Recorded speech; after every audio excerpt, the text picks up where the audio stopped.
Hi friends, welcome back to Brinda creative topics. இன்றைக்கி நம்ம ஒரு சூப்பரான இன்ட்ரெஸ்டிங்கான எல்லோருக்கும் யூஸ்ஃபுல்லான ஒரு வீடியோ தான் பார்க்க போகிறோம். அதாவது இந்த சம்மருக்கு தேவையான சில டிப்ஸ் அண்ட் ட்ரிக்ஸை நான் உங்களோட ஷேர் பண்ணலான் இருக்கேன். இந்த வீடியோ உங்களுக்கு ரொம்பவே யூஸ்ஃபுல்லாக இருக்கும். ஸோ ஸ்கிப் பண்ணாமல் பாருங்கள். அதுக்கு முன்னாடி சேனலை ஃபஸ்ட் டைமாக பார்க்குறீங்க அப்படின்னா ப்ளீஸ் சப்ஸ்கிரைப் பண்ணிக்கோங்க. கூட இருக்க பெல் ஐக்கானையும் கிளிக் பண்ணிக்கோங்க. இப்போ வாங்க வீடியோக்குள்ளே போகலாம். ஃபஸ்ட்டு நம்ம பார்க்கக்கூடிய சம்மர் டிப்புக்கு நான் ஒரு மிக்ஸி ஜார் எடுத்திருக்கேன். அதில் ஒரு கிண்ணம் அளவுக்கு நான் சர்க்கரை ஆட் பண்ணிக்கிறேன். அதே கப்பில் ஒரு கப் அளவுக்கு பால் பவுடர் ஆட் பண்ணிக்கிறேன். அதே கப்பில் ஒரு கப் அளவுக்கு கார்ன்ஃப்ளவர் மாவு ஆட் பண்ணிக்கிறேன். நான் கலருக்காக கொஞ்சமாக மஞ்சள் தூள் ஆட் பண்ணிக்கிறேன். அதாவது 1/4 ஸ்பூனுக்கும் கம்மியாக மஞ்சள் தூள் ஆட் பண்ணிக்கிறேன். உங்ககிட்ட ஃபுட் கலர், அதாவது எல்லோ கலரில் ஃபுட் கலர் இருந்துச்சு அப்படின்னா அதை கூட நீங்கள் எடுத்துக்கலாம். இப்போ நான் கிரைண்ட் பண்ணி எடுத்துக்கிறேன். இப்போ இந்த சம்மருக்கு தேவையான நமக்கு கஸ்டர்ட் பவுடர் ரெடி ஆகிடுச்சு. லைட் எல்லோ கலரில் பார்க்குறதுக்கு ரொம்பவே அழகாக இருக்குது. இந்த மாதிரி ரெடி பண்ணி ஒரு கண்ணாடி பாட்டிலில் ஸ்டோர் பண்ணி வச்சுக்கிட்டோம் அப்படின்னா நமக்கு தேவைப்படும் போது எடுத்து யூஸ் பண்ணிக்கலாம். டக்குன்னு குழந்தைங்களுக்கு ஒரு ஃப்ரூட் கஸ்டர்ட் ரெடி பண்ணி கொடுத்துடலாம். ஸோ இந்த கஸ்டர்ட் பவுடரை நம்ம கடையில் வாங்கணும் அப்படிங்கிற அவசியம் இல்லை. ரொம்பவே வீட்டில் இருக்கக்கூடிய பொருளை வச்சு அழகாக நம்ம ரெடி பண்ணி இந்த மாதிரி ஸ்டோர் பண்ணிக்கலாம். அடுத்த டிப்புக்கு நான் 6 எலுமிச்சை பழம் எடுத்திருக்கேன். இந்த எலுமிச்சம்பழம் நல்ல பழுத்த பழமாக இருக்க மாதிரி பார்த்து எடுத்துக்கோங்க. இப்போ இது எல்லாத்தையும் நான் ஜூஸ் பிழிஞ்சு எடுத்துக்கிறேன். இப்போ நான் ஜூஸ் பிழிஞ்சதில் ஒரு கிண்ணம் அளவுக்கு எனக்கு லெமன் ஜூஸ் கிடச்சிருக்கு. அதை நான் இன்னொரு கிண்ணத்தில் ஊற்றி எடுத்துக்கிறேன். இந்த லெமன் ஜூஸ் ஓரமாக அப்படியே இருக்கட்டும். அடுத்ததாக நான் ஒரு பேன் எடுத்திருக்கேன். அதில் 2 கிண்ணம் அளவுக்கு நான் சர்க்கரை ஆட் பண்ணிக்கிறேன்.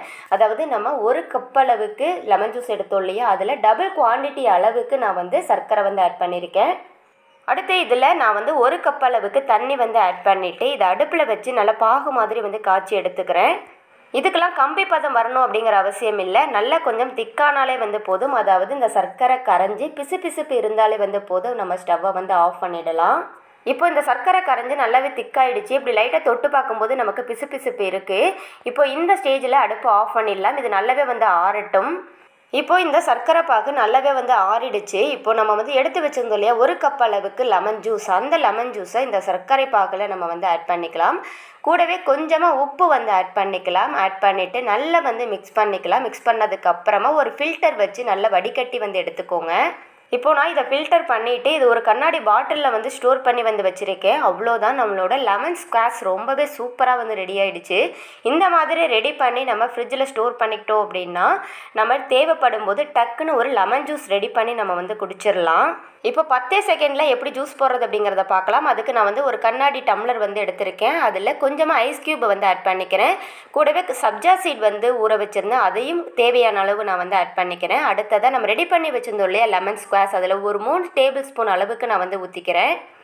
இப்போ நான் இதில் 1 டம்ளர் அளவுக்கு தண்ணி ஆட் பண்ணிக்கிறேன். அவ்வளோதான், ரொம்பவே ஜில்லுன்னு சூப்பரான ஒரு லெமன் ஜூஸ் நமக்கு ரெடி ஆயிரும். இந்த மாதிரி லெமன் ஸ்குவாஷ் ரெடி பண்ணி நம்ம ஃப்ரிட்ஜில் ஸ்டோர் பண்ணிக்கிட்டோம் அப்படின்னா இப்போ வெயிலில் நம்ம வெளியில் எங்கேயாவது போயிட்டு வரோம் அப்படின்னா டக்குன்னு நம்ம ஒரு லெமன் ஜூஸை போட்டு குடிச்சு நம்ம ஃப்ரெஷ் அப் பண்ணிக்கலாம். ஒவ்வொரு டைமும் நம்ம லெமனை பிழிஞ்சு சர்க்கரையை போட்டு கலக்கி நம்ம ஜூஸை குடிக்கணும் அப்படிங்கிற அவசியமே இல்லை. ஸோ ரொம்பவே யூஸ்ஃபுல்லாக இருக்கும் அப்படின்னு நினைக்கிறேன். ட்ரை பண்ணி பாருங்கள். அடுத்ததாக சம்மர் வந்துட்டாலே நம்ம வீட்டில் ரொம்பவே அதிகமாக இருக்கக்கூடிய ஒரு பொருள் அப்படின்னு பார்த்தோன்னா அது லெமன் தான். இந்த மாதிரி லெமனை நம்ம நிறைய வாங்கி ஸ்டோர் பண்ணும்போது அது எப்படி ரொம்ப நாளைக்கு ஃப்ரெஷ்ஷாக நம்ம ஸ்டோர் பண்ணணும் அப்படிங்கிறதான் பார்க்க போகிறோம். அதுக்கு நான் எடுத்திருக்கிறது ஃபாயில் பேப்பர் தான் எடுத்திருக்கேன். இப்போ ஃபாயில் பேப்பரில் கொஞ்சமாக நான் கட் பண்ணி எடுத்திருக்கேன். தேவையான அளவு கட் பண்ணிக்கோங்க. அதாவது ஒரு லெமன் வைக்கிறதுக்கு எவ்வளோ தேவையோ அது மட்டும் நம்ம கட் பண்ணிக்கலாம். இப்போது இந்த ஃபாயில் பேப்பருக்குள்ளே நம்ம லெமனை வச்சு இந்த மாதிரி அழகாக ரோல் பண்ணிக்கலாம். இந்த மாதிரி ஃபாயில் பேப்பர் உங்ககிட்ட இல்லை அப்படின்னா நீங்கள் நியூஸ் பேப்பர் யூஸ் பண்ணலாம். அப்படி இல்லைன்னா டிஷ்யூ பேப்பர் யூஸ் பண்ணலாம். இருந்தாலும் ஃபாயில் பேப்பரில் நம்ம வைக்கும்போது டிஷ்யூ பேப்பர் நியூஸ் பேப்பரை வைக்கிறத விட ரொம்ப நாளைக்கு ஃப்ரெஷ்ஷாக இருக்கும். இப்போ நான் எல்லாத்துக்கும் foil paper plus news paper சுற்றி எடுத்திருக்கேன். இதை அப்படியே நம்ம ஒரு பாக்ஸில் போட்டு ஸ்டோர் பண்ணி வச்சுக்கிட்டோம் அப்படின்னா ரொம்ப நாளைக்கு நமக்கு ஃப்ரெஷ்ஷாக இருக்கும் இந்த லெமன். நெக்ஸ்ட் நம்ம பார்க்கக்கூடிய ரொம்பவே சிம்பிளான சம்மர் டிப்புக்கு நான் ஒரு ஸ்ப்ரே பாட்டில் எடுத்திருக்கேன். அதில் கொஞ்சமாக தண்ணி எடுத்திருக்கேன். இந்த தண்ணியில் கொஞ்சமாக நான் தைலம் மிக்ஸ் பண்ணிக்கிறேன். தைலம் மிக்ஸ் பண்ணதுக்கப்புறமா இதை நல்லா க்ளோஸ் பண்ணிக்கலாம். இப்போ நம்ம வீட்டில் எங்கெங்கெல்லாம் எறும்பு இருக்கோ அங்கெல்லாம் ஜஸ்ட் நம்ம ஸ்ப்ரே பண்ணி விட்டாலே போதும். இந்த ஸ்மெல்லுக்கு எந்த பூச்சியும் வரவே வராது. சம்மர் வந்துட்டாலே நம்ம கிச்சன் ஃபுல்லாக நமக்கு எறும்புகள் தொல்லை அதிகமாக இருக்கும். எங்கெல்லாம் எறும்பு இருக்கோ அங்கெல்லாம் லைட்டாக நம்ம ஸ்ப்ரே பண்ணி விட்டாலே போதும். இந்த ஸ்மெல்லுக்கு கண்டிப்பாக எறும்புகள் வரவே வராது. சம்மர் வந்துட்டாலே நம்ம அதிகமாக போடக்கூடியது அப்படின்னு பார்த்தோன்னா ஜூஸ் தான். இந்த மாதிரி ஜூஸ் வந்து போடும்போது சர்க்கரையை அப்படியே போட்டு நம்ம கலக்கிட்டு இருக்கிறதுக்கு பதிலாக இந்த மாதிரி பவுடர் பண்ணி ஒரு பாக்ஸில் ஸ்டோர் பண்ணி வந்து வச்சுக்கிட்டோம் அப்படின்னா இது கரையிறதுக்கு ரொம்பவே வந்து ஈஸியாக இருக்கும். சீக்கிரத்தில் நமக்கு வந்து கரைஞ்சிரும். இதனால் கிச்சனில் நம்ம அதிக நேரம் நிற்கணும் அப்படிங்கிற அவசியம் இல்லை. நெக்ஸ்ட்டு நம்ம சம்மரில் அதிகமாக வந்து வேர்த்து கொட்டும். அந்த மாதிரி வேர்த்து கொட்டும் போது அந்த வேர்வையோட ஸ்மெல் நமக்கே திருப்பி அடிக்கிற மாதிரி வந்து இருக்கும். அந்த மாதிரி டைமில் இந்த சிம்பிள் டிப்பை நம்ம வந்து ஃபாலோ பண்ணிக்கலாம். நீங்கள் எந்த ட்ரெஸ் போட்டாலும் இந்த டிப்பை வந்து ஃபாலோ பண்ணிக்கோங்க. இப்போ நான் வந்து சாரீ கட்டுறோம் அப்படின்னா ப்ளவுஸ் வந்து போடுவோம். ப்ளவுஸ் வந்து போடும்போது நமக்கு அதிகமான வேர்வை ஸ்மெல் வந்து வரும். இப்போ அதுக்கு நம்ம போடக்கூடிய ப்ளவுஸை இந்த மாதிரி வந்து திருப்பி விட்டுக்கிறேன். இல்லை நான் சாரீ கட்டுறது இல்லை டாப்பு போடுறேன் அப்படின்னாலும் நீங்கள் டாப்பை வந்து திருப்பி விட்டுட்டு இந்த டிப்பை வந்து ஃபாலோ பண்ணிக்கலாம். இப்போ ஒரு நாள் ஃபுல்லாக நம்ம சாரீ கட்டியிருக்கோம் அப்படின்னா வேர்வையோட ஸ்மெல் அதிகமாக இருக்கும். ஏன்னா ப்ளவுஸ் கொஞ்சம் டைட்டாக போடுவோம் இல்லையா, அப்போ அதிகமாக வேர்க்கும். அதுக்கு நான் பான்ஸ் பவுடர் தான் வந்து எடுத்திருக்கேன். நம்ம போடக்கூடிய எந்த ட்ரெஸ்ஸாக இருந்தாலும் பின்னாடி திருப்பி விட்டுட்டு கொஞ்சமாக இந்த மாதிரி பவுடரை போட்டு நல்லா தேய்ச்சி விட்டுட்டு அதுக்கப்புறமா நம்ம வந்து போடும்போது அந்த வேர்வையோட ஸ்மெல் நமக்கு கண்ட்ரோல் ஆகும். இப்போது நான் இந்த ப்ளவுஸோட இந்த கைப்பகுதியில் தான் கொஞ்சமாக பான்ஸ் பவுடரை போட்டு தேய்க்கிறேன். அதாவது 2 கைப்பகுதியிலையும் நான் வந்து பான்ஸ் பவுடரை போட்டு வந்து தேய்ச்சிக்கிறேன். நம்ம என்ன தான் பர்ஃப்யூம் வந்து யூஸ் பண்ணாலும் அந்த ஸ்மெல் கொஞ்சம் நேரத்துக்கு தான் இருக்கும். அதுக்கப்புறம் வேர்வை ஸ்மெல் வரும். ஸோ இந்த மாதிரி கண்டிப்பாக ஒரு டைம் யூஸ் பண்ணி பாருங்கள். ரிசல்ட் உங்களுக்கு நல்லாவே தெரியும்.